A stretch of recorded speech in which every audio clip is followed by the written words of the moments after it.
Ayun mga boys, may nakita ako ditong gumagapang na halaman. Kung tawagin dito sa amin ay tabugok. Wow! Ito yung ano niya, oh. Ito yung bunga niya. Pag hindi pa siya hinog, damumulaklak din pala ito. Ayan. Grabe, ayun, oh. Gumagapang siya hanggang doon. Ayun mga hinog niya, oh. So ayun mga boys, kukunin namin yung hinog. Ayun, may mga hinog na siya doon, oh. Ayun. Ito yung mga hinog niya at ayan, grabe, ang dami na palang hinog nito. Ayan pa, oh. Titikman natin kung anong lasa. Ayan, oh. Mga kus, ganito yung itsura ng hinog niya. At ito yung mga buto niya, oh. Kung makikita niya, ayan. Yan yung buto niya. Ganyan ang itsura. So titikman natin to.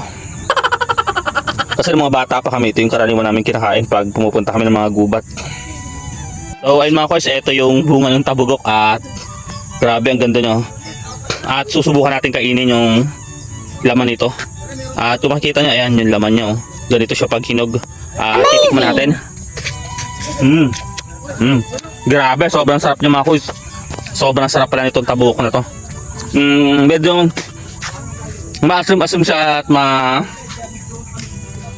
matamis. Parang ganyan yung lasa niya. Sobrang sarap. Kahit yung lugar mga boys, anong karaniwan tawag dito at kasubukan nyo na rin ba kumakain nito? Grabe, sobrang sarap.